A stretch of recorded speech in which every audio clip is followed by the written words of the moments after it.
In today's video, you are going to learn how you can defend against Lyme disease and ticks, because I truly believe that after things go sideways and in a grid down situation, we will see an uptick in Lyme disease. We just have to face the truth, and that is when our economy eventually collapses, when we have another Great Depression 2.0, we are going to be outside more to survive. Whether it's collecting firewood or tending to our gardens, we're just going to be outside more. That's going to give us greater exposure to ticks that carry Lyme disease. Now, my personal experience has been that when we are out here at the retreat property, especially during heavy tick season, if we don't take steps to combat ticks, we always find tons of ticks on us. So if anybody thinks that after things go sideways that they will be working outdoors and they won't really have a problem with ticks and really exposing themselves to Lyme disease and all the other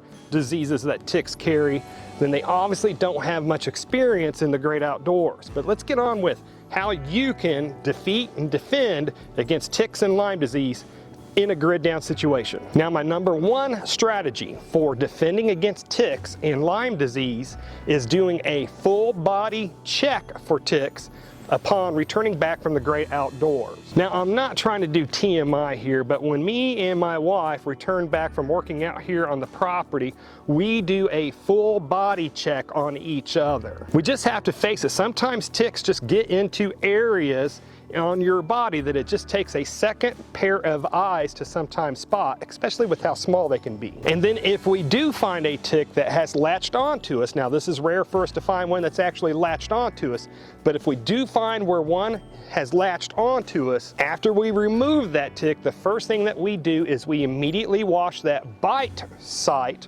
with soapy water, and then we put rubbing alcohol on it, and then we monitor that site over the next couple of weeks to make sure there's no rash or any other signs of infection developing. But here is why that is such a great strategy, and that is that ticks typically have to be latched onto you between 36 to 48 hours before they will transmit that Lyme disease from them to you. So if you can find a tick that is latched onto you by the end of that day, by doing a full body check, then the chances of that tick transmitting Lyme disease from it to you is pretty much zero. Now, what if it's a grid down situation and you somehow miss a tick during that tick check and you discover that rash, that bullseye shaped rash around that bite site, which is indicative that that tick has passed Lyme disease onto you?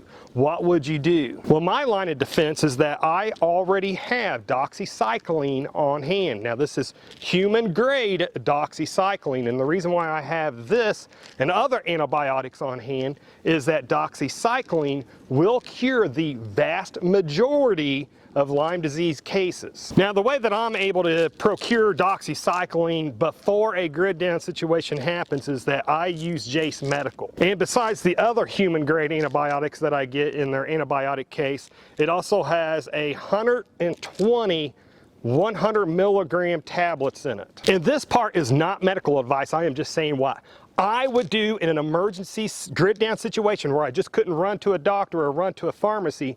But if I found a tick bite site and it started having a rash, or especially that bullseye rash that's indicative of contracting Lyme disease, I would immediately start taking 200 milligrams of this twice a day. So 200 milligrams earlier in the day, and then 200 milligrams of the doxycycline later in the day. And then I would take this for at least 4 weeks. And I will put a link to Jace Medical down below if you want to check them out. And right now they have an extended Black Friday sale going on, and so if you enter in the discount code of BFCM, you'll get 25 bucks off of your order. Now, if it's after the Black Friday sale is over that you're watching this video, then you can still enter in the discount code of ethical to receive $10 off your order. But to continue on with using doxycycline to combat Lyme disease in a grid down situation, it appears that the earlier that you catch this is key here.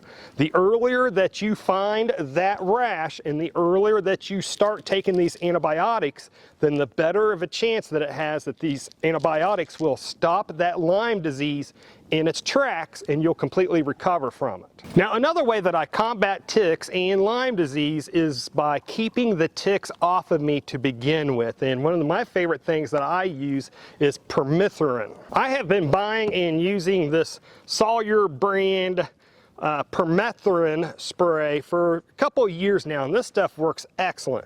However, after watching a video from J.J. Johnson of Reality Survival, I am now going to start buying permethrin in the concentrated form because it is so much more cheaper than buying it ready to use like this. And permethrin in its concentrated form, if stored properly, should last you up to about 5 years before you need to replace it again.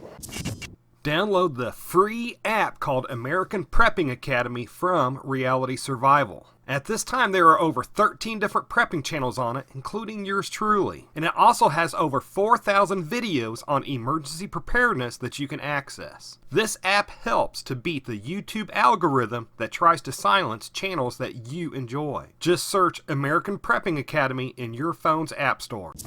But anyways, the best way to use permethrin is to spray it on your gear and your tent and your clothes and your shoes before you're going to go into the great outdoors, because this stuff is not meant to be sprayed directly on your skin. So what I personally do is the night before, I will spray down my clothes, especially my pants and my work boots.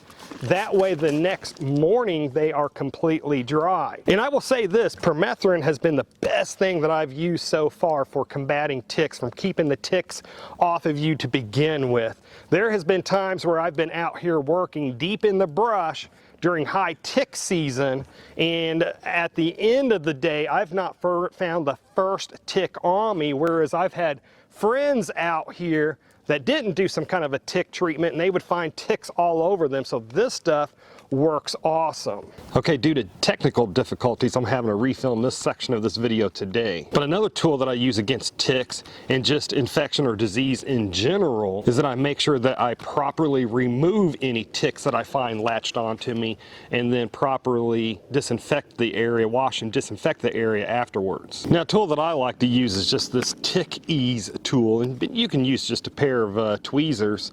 But what I like about this tool is you have one end that's meant for humans and then the other end that's meant for pets or animals. But one of the most important things is that when you remove a tick that is latched onto you, you ensure that not only do you remove the body of the tick, but you are also extra careful that you also remove any of the mouth pieces of that tick that still might be embedded in your body.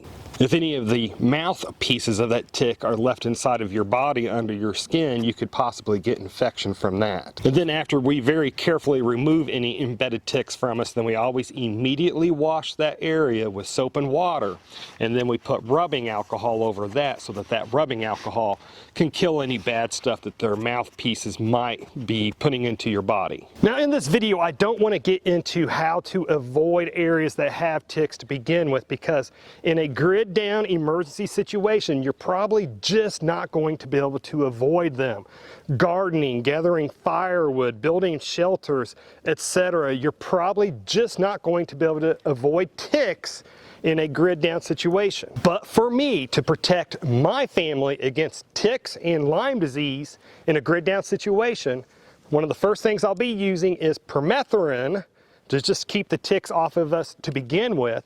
But eventually that stuff will run out in a grid down situation, especially in an extended one. So my next step will be daily tick checks, at minimum at the end of the day, if not a couple of times a day. And then if a tick is found latched onto us, then we will remove it the proper way so that the mouthpieces also come out. And then we will immediately wash that bite area with soapy water, and then also immediately put rubbing alcohol on that spot too to protect against any other infection we might get. And then also having the doxycycline on hand in case that tick bite spot develops a rash.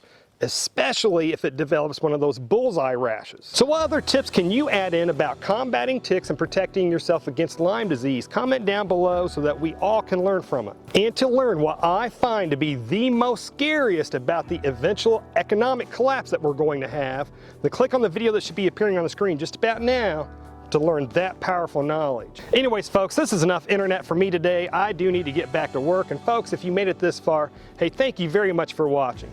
And I pray that you have a good night.